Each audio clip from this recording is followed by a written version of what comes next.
Ketika nama Indonesia muncul dan ditempatkan di grup A, satu nama sudah menunggu di sana. Vietnam, sang juara bertahan, tim dengan ranking FIFA tertinggi di grup A. Media Vietnam bereaksi cepat, dan cara mereka bereaksi seolah meremehkan Indonesia dan menyebut Indonesia terlalu bergantung pada pemain diaspora Eropa yang tidak bisa tampil di AFF. Tom Hay, dalam wawancara singkat yang kemudian ramai di media sosial Indonesia, mengatakan dengan kepercayaan diri tinggi bahwa Indonesia datang untuk juara. Tidak ada dramatisasi tambahan, dan kalimat itu cukup untuk mengatur ton dari apa yang menjadi ambisi Indonesia di Piala AFF. Yeah, I think that's pretty clear. We are competing to win, so that's the main focus. Vietnam adalah juara bertahan Piala AFF, dan mereka bukan juara bertahan yang kebetulan. Mereka adalah tim yang sudah dibangun secara sistematis selama hampir 1 dekade di bawah pengaruh berbagai pelatih asing yang membawa filosofi sepak bola modern. Ranking FIFA Vietnam saat ini adalah yang tertinggi kedua di antara semua negara Asia Tenggara, sedikit di bawah Thailand, lebih tinggi dari Malaysia, dan lebih tinggi dari Indonesia. Itu bukan sekadar angka acak, itu adalah refleksi dari konsistensi performa internasional selama beberapa tahun terakhir. Rankingnya masuk 100 besar, sebuah angka yang diidamkan Federasi Sepak Bola Indonesia. Sistem sepak bola Vietnam berbeda dari kebanyakan negara ASEAN. Mereka memiliki liga domestik yang sudah cukup terorganisir dengan V-League dan jauh memiliki kedisiplinan dan kepercayaan tinggi pada pemain didikan lokal yang dilatih dengan sangat keras. Meskipun belakangan, mereka sedikit demi sedikit juga mulai mengintegrasikan pemain-pemain berdarah Vietnam dari diaspora. Persis seperti yang dilakukan Indonesia dan Malaysia. Bertemu Vietnam di fase grup bukan pertandingan yang Indonesia bisa anggap otomatis. Ini adalah laga yang akan menentukan siapa juara grup A, dan dari sana, trek menuju final akan berbeda total. Vietnam bermain dengan pressing tinggi yang sangat terorganisir. Ketika kehilangan bola, mereka langsung menutup ruang dengan gerakan kolektif yang sudah dilatih bertahun-tahun. Ini membuat lawan yang suka bermain lambat dan build up dari belakang mengalami kesulitan. Tapi ada titik yang bisa dieksploitasi. Vietnam cenderung bermain secara kolektif, tapi kadang kekurangan kreativitas individual di lini tengah ketika lawan berhasil melewati pressing mereka. Jika Indonesia bisa survive dari pressing awal dan masuk ke transisi cepat, ruang di belakang lini pertahanan Vietnam bisa terbuka. Dan disitulah pemain seperti Ragnar Uratmangun dan Tom Haye menjadi faktor yang berbeda. Ragnar dengan kecepatan dan ketajamannya, Haye dengan kemampuan menemukan umpan terobosan di ruang yang tidak terlihat orang lain. Vietnam mungkin lebih tinggi rankingnya, tapi Indonesia bukan tim yang sama seperti edisi-edisi sebelumnya. Kita datang dengan kepercayaan tinggi dan dengan para pemain yang kenyang pengalaman bermain di level Eropa. Thailand ada di grup B, artinya mereka tidak akan bertemu Indonesia di fase grup. Tapi, jika kedua tim lolos ke babak selanjutnya, pertemuan di semifinal atau final adalah skenario yang sangat mungkin. Thailand adalah tim tersukses dalam sejarah Piala AFF dengan 7 gelar. Lebih dari 2 kali lipat jumlah gelar Vietnam yang ada di bawah mereka. Setiap generasi Thailand selalu punya setidaknya 1 atau 2 pemain yang bisa mengubah jalannya pertandingan secara individual. Mereka bermain di Thai League yang, dalam hal kualitas rata-rata, adalah salah satu yang paling kompetitif di ASEAN. Bukan hanya dalam hal nilai pasar pemain, tapi dalam hal intensitas latihan, infrastruktur, dan standar profesionalisme. Di bawah asuhan Anthony Hudson, Thailand mungkin akan bermain dengan filosofi seperti biasanya. Disiplin tinggi, pressing terstruktur, dan kesabaran dalam membangun serangan. Ajang AFF kali ini menjadi event pertama era kepelatihan baru Hudson yang baru dilantik Oktober 2025 lalu. Persis sama seperti kondisi Timnas Indonesia yang sedang memulai lembaran baru bersama John Herdman. Kita tentu masih ingat dari 4 kali Indonesia kalah di final Piala AFF melawan Thailand. Seringkali kekalahannya ditentukan oleh kedisiplinan pada detail kecil, terutama pada momen-momen yang paling penting. Melawan tim seperti Thailand, ketidakdisiplinan itu akan dihukum lebih cepat dari biasanya. Malaysia ada di grup B bersama Thailand.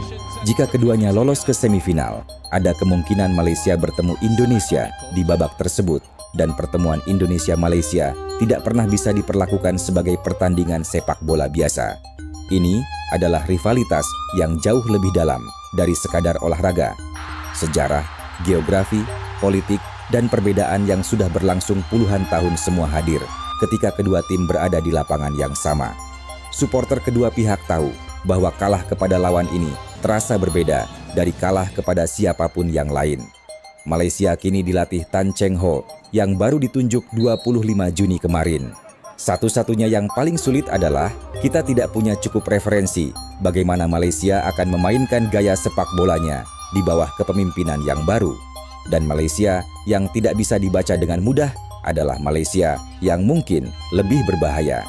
Jika Indonesia bertemu Malaysia di semifinal atau final, skor pertandingan itu akan menjadi nomor 2. Yang akan diingat adalah cara memenangkannya atau cara kalahnya.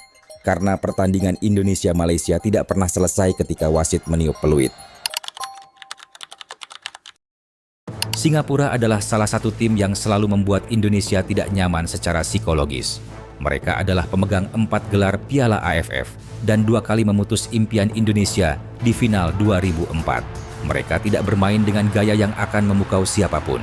Tapi mereka bermain dengan disiplin yang membuat hampir semua tim di ASEAN harus berpikir ekstra untuk menemukan cara membongkar pertahanan mereka. Satu set piece, satu momen kelengahan di menit ke-80, satu keputusan individu yang salah, dan Singapura bisa mengubah pertandingan. Indonesia bertemu Singapura pada 7 Agustus 2026, tandang ke Stadion Jalan Besar. Pertandingan terakhir fase grup. Jika situasi klasemen sedang ketat, ini bisa menjadi laga yang menentukan nasib Indonesia di turnamen. Turnamen besar jarang diputuskan di laga yang terasa mudah. Lebih sering, mereka diputuskan di laga yang tidak ada yang benar-benar memperhatikan sampai terlambat. Piala AFF 2026. Kesempatan Indonesia memenangkan trofi yang sudah puluhan tahun menghindari mereka. Skuad terbaik yang pernah ada, dengan chemistry yang dibangun di Super League, dengan pelatih yang sudah membuktikan diri. Tapi, sepak bola tidak dimainkan hanya di lapangan. Setiap turnamen besar membawa serta ekosistem yang tidak selalu sehat, media yang terlalu membangun ekspektasi, agenda-agenda di luar lapangan yang mencoba masuk ke ruang ganti, tekanan dari semua pihak yang ingin bagian dari momen bersejarah, dan yang paling berbahaya, kepercayaan diri yang berubah menjadi arogansi setelah 2 atau 3 kemenangan berturut-turut. Indonesia sudah pernah berada di posisi hampir juara sebelumnya, 6 kali. Dan di setiap kali itu, ada momen di mana sesuatu di luar lapangan ikut menentukan hasilnya. Pergantian formasi yang tidak terencana. Pemain yang bermain terlalu takut kalah daripada ingin menang. Tekanan dari luar yang masuk ke dalam kepala pemain di momen yang paling kritis. Herdman tahu ini. Ia membangun Kanada ke Piala Dunia bukan hanya dengan taktik, tapi dengan menciptakan lingkungan tim yang kebal dari distraksi eksternal. Pertanyaannya, apakah ia bisa melakukan hal yang sama di Indonesia dalam waktu yang jauh lebih singkat?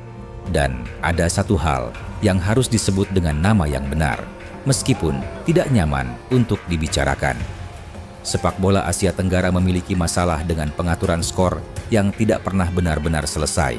Di setiap turnamen besar, ada cerita tentang pendekatan kepada pemain, wasit, atau pihak-pihak lain yang bertujuan mengubah hasil pertandingan bukan melalui kualitas di lapangan, tapi melalui transaksi di belakang layar. Indonesia tidak imun dari ini. Tidak ada tim di ASEAN yang imun. Dan dalam turnamen dengan taruhan sebesar Piala AFF 2026, di mana Indonesia membawa harapan puluhan tahun dan ekspektasi yang tidak pernah setinggi ini, tekanan dari berbagai pihak yang ingin memanfaatkan momen tersebut untuk kepentingan non-sepak bola akan selalu ada. PSSI sudah mengakui ancaman ini. Herdman sudah membangun protokol yang ketat dalam hal akses ke tim. Tapi, protokol hanya bisa melindungi sampai batas tertentu. Pada akhirnya, pilihan tetap ada di tangan setiap individu yang memakai jersey merah putih. Pemain yang menang di lapangan tapi menyerah di luar lapangan tidak layak disebut pemenang. Dan tim yang memenangkan trofi dengan cara bersih akan selalu lebih berharga dari trofi apapun yang datang dari cara lain.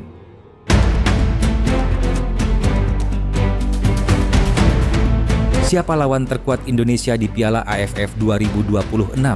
Vietnam dengan status juara bertahan, Thailand dengan ranking tertinggi di ASEAN dan 7 gelarnya, Malaysia dengan pelatih baru dan rivalitas yang tidak pernah selesai di luar lapangan, Singapura dengan 4 gelar dan pertahanan yang selalu membuat lawan tidak nyaman.